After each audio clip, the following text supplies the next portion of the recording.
Okay, good afternoon or good morning for some. Welcome to my channel again. I'm really happy that I found another brave person to have an interview with me. This time I have Michelle Love with me, and she's from the United States, and she has her own spiritualist center there, Light the Way Naples, if I'm pronouncing it correctly. And yeah, I met her on a course, and I thought that was really interesting because she's a minister as well. And I will put the link to her website here. But if you read about her, she's had a very interesting life with a variation of studies that she's done. So it's very interesting. So that's why I thought I'd invite her here. So welcome, Michelle. Lovely that you are joining me. And Thank you, Ursula. yeah, and as usual, the first question I ask everyone is, how did you come onto your spiritual path? What led you onto doing this and onto starting your own spiritual center as well? I appreciate the question and the opportunity to share the information. Everybody's journey is different, right? So I just think it's wonderful that you've helped provide this opportunity for people like myself to share those Mhm. differences as well. Um, so very, very early on as a child, maybe 3, 4, 5, I would be going to sleep and I would literally see faces starting to appear, come together, almost the way we have pixelations now. I would see Mhm. this like on the wall when I would go to sleep. And I didn't understand it. I didn't recognize the faces. I wasn't sure what it was about. And I also had prophetic dreams, and I didn't know what prophetic dreams were until I got more into the younger years of grammar school. Mhm. And I saw visions, and it was only through attempting to share and tell those experiences to the adults because I wanted them to know. I thought I should share it and let them know what I was aware of at the time. Mhm. And that it brought my mother to take me to eye doctors and I said, I heard this, I heard this in the middle of the night and this is what I heard, or I saw this at night. So, once the school nurse started calling my mother with these things, my mother was prompted, had to take me. But, it was, it really wasn't until I was in my, maybe 11 or 12. I mean, I had a very difficult childhood, I will Mhm. say, and to save my life, I actually ran away from home. Oh. And it's an odd twist. And I put my life in jeopardy, not knowing how much so, but again, really due to circumstances at home, very, very painful, difficult. Mhm. I took to the streets and thought maybe I could get to another relative's home. Ultimately, and without going into all the gory Mhm. details, I did wind up very startlingly in the car, hitching a ride and in a car of a serial killer that I did not know was a serial killer. Oh. And I will tell you that it was in reflection. This really was a turning point for me with regard to life and in regard to my spiritual journey. Yeah. But I literally heard in my head and in my awareness what to do and what to say when confronted with him. He had pulled to a side area and um, he was gonna kill me. There was a switchblade at my gut, and I was 11 and a half years old. But I was told what to do and what to say, and I followed the instruction, and I was able to escape and alive. And the way that I confronted him, the words that I used, and the things that I said, you know, I I just went with the prompting of that. Mhm. And later, within 2 days, and this is really odd, I know, but he had already killed 11 children, uh, all under the age of 15. And the state was on a lockdown and a curfew, a 6 p.m. curfew. And I did not know that. But within 2 days, and this is hard, but he committed suicide. But after confronting him and saying what I had said to him, he never killed another child again. Oh. And that I realized I was being guided from the other side, whether it was one Yeah. of the 11 children, whether it was a personal guide guiding me. I do not know. But that's been, like I said, a real turning point. Yeah, And I can imagine. That's life-changing, I would expect. yes, yes. And it also prompted me, I would say, in certain ways with a bit of courage, but I sought to understand what have these experiences been over my life? Why are they happening? You know, sort of why me? And Hmm. um, there weren't TV shows back then, you know.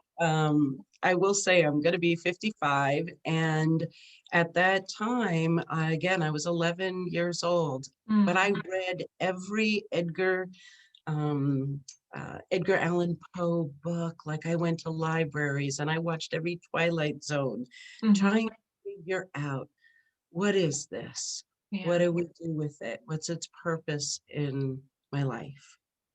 and And it how can didn't scare I you more then because Edgar Allan Poe was. I've read some of his books and it can be pretty horrible. they were pretty horrible. They were pretty horrible. And but you know what it did? It taught me the contrast too between fiction and reality, Mm. right? And where a mind can go. And my center, Light the Way, was a spiritual impulse also. And it really was about shining light on the darkness, the fear that so many of us, and myself as a child too, I was internalizing these things and not having, let's say, a healthy reference point, a healthy Yeah. sounding point. And as children, we internalize and tend to think the worst of things too, right? Hmm. And even as adults, we can do that. So Light the Way, and you mentioned my path, but I became an atheist, an agnostic, then a born again Christian, Yes. all before 13. Right. And then I found spiritualism in my early Mhm. 20s and studied with a spiritualist teacher for over 7 years from the Arthur Findlay College, actually, but here in the United States. It's Mhm. fabulous. He came here. But ultimately, I also explored esoteric Christianity and studied and became a minister in that faith tradition for 9 years. And I'm back with spiritualism and the journey within, and Reverend Janet No Havoc here in the Mhm. United States. But so you are a minister, but not for spiritualism, I I am now a understand. minister for, no, I am now a minister with spiritualism. Okay. And I changed religions again. The seminary and the church I was affiliated with ended after uh, 30-year service to community. And but then I was finding my way in between for about 2 years. And I was reconnected with Reverend Janet No Havoc, who the both of us have the same initial first spirituals teacher from Arthur. And I hope I'm not misstating that in that way, but I know both of us shared a particular teacher at a time from Arthur Findlay College, and reconnected with her 30 years later Mhm. and took her ministry course and was ordained last August of 2020. Ah. So I'm a spiritualist minister. I've returned to my roots of spiritualism, very grateful to do so. I felt like I came home Hmm. uh, when I first in my 20s found spiritualism. So you've sort of gone like a circle, really, where you Yeah. started with it and then took all sorts of other turns and then now came back. And Yes. so what do you find, what would you say um, was the main reason that you came back to spiritualism? Because from your website, I see you looked into a lot of religions, learned about them, and I also saw Buddhism, Hinduism. But Yes. what is it that was the biggest draw um, in spiritualism that says, yeah, now I want to be a minister for this religion? The continuity of life, that essence of life continues after death, but also the progression of the soul. That there is not hell and damnation, Mm. and that I'm responsible. Personal responsibility is huge for me also with our religion of faith. I'm assuming you're a spiritualist also, and maybe I'm No, I'm not. Okay. And so I won't assume. We know how that's not good. So I honor whatever faith tradition you're in. I was raised Catholic. I am studying it though at the moment to Yes, see if it fits with me or not. But I right. am still Catholic. Not that I do much with that either, but I think the main thing is almost everyone believes in God or an energy or a source, how you want to call it. And I think Right. that's the most important thing to me, anyway. Yes, I do too. And in the esoteric Christian studies that I went through, I loved the essence of, you know, under God's plan, there's all that mosaic, the diversity. You know, we don't have a single type of tree. We don't have only one bird. Yeah. There is a divine plan, and it includes all of religions. And so I love that. And I studied Hinduism, I studied Buddhism for several years, read the Bhagavad Gita for over 3 years, meditated with this also, and meditated in some of the forms of Buddhism. So it was not just a cursory, look at these things. But spiritualism really, that continuity of life and the fact that each and every one of us, me, it's more like a Gnostic tradition, that it is our relationship with our own soul, with our own spirit, and that is our guidance. That is, we can go within, develop that relationship with our own divine essence, and work from there. Go from, when I say work, but I mean live Yeah. life from that place. Yeah. And Definitely. spiritualism speaks to that to me in that way. Yeah, that's lovely. And so you have your own center, like the way Naples. Um, Yes. I mean, is it open still because of the corona, or are you closed at the moment, or? So I'm not holding any groups at this time, other than online. And I do offer development circles online for people who are experienced and also novices. I teach meditation, but I'm seeing in person, one-on-one with distance and space and masking for private sessions. But I've been offering telephone sessions and online services for telephone sessions for over 20 years, and online and Zoom the last couple of years, mostly this last year. It certainly opened up the world, hasn't it? Like, I know, Yeah. Ursula, we would not have met necessarily had there No, not, no, that's true. yeah, that online opportunity. So, but it is open, but because of COVID, we're not doing the groups right now in center. Yeah. But Yeah. please come and visit, like, when everyone's able to travel again. Yeah, it's in Florida, so I think the climate there is really nice as well. That's at least we always see very sunny pictures over here. So It is. It'll be 80 tomorrow, and we are February 5th today, right? So love it. It is. It is. in Celsius, what would 80 be? Oh, I need a converter. Sorry, Okay. my I thought you might ignorance. know. It's probably warm. It's warmer than here. We're It's minus warm. something. So Yes, it is warm. It's warm enough for the beach and the pool and sunning. Yes. right, so definitely a good reason to come and visit when you're open again. Yes. Yes. Please do. So, for the future, I always ask this as a last question to everyone who comes on. So, what are your plans for the future? I mean, obviously, assuming Corona is going to go away at some stage, and we can just do and be what we want to be again. Right. Right.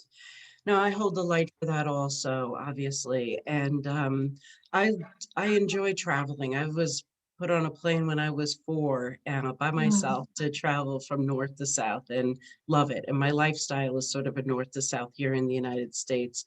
But I love sharing with people, which includes hearing their stories and their experiences. I love teaching spiritual development. And while we're doing it online, I want to say I'm missing that kumbaya, like that real warmth of how we can connect and bond when we are in person. So Yeah. before and after, even and during the classes. So I love classes. I love the ministry. Um, and, I'm just looking for more of that, just looking to be able to do more of that. Hmm. And yeah. Yeah, that's a wonderful view, or something to work towards. To do more and to have more connection and that warmth. And I find that what you said in between the classes, because I find that over here as well.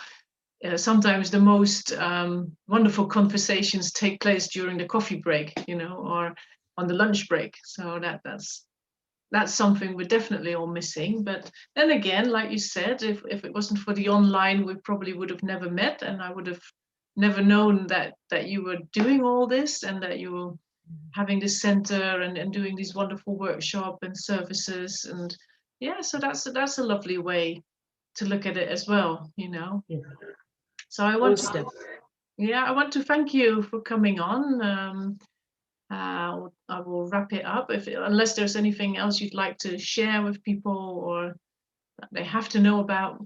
No, just, even before COVID, just it's wonderful to sit with a medium in person, but Mm, there really are evidential mediums that can do telephone and Skype and online, and I'm not just speaking for myself. So if anybody's watching this, search out someone, that you feel you can connect with, and you don't necessarily have to get on an airplane or spend a fortune traveling, and see if they'll connect with you in that way, because it's so healing.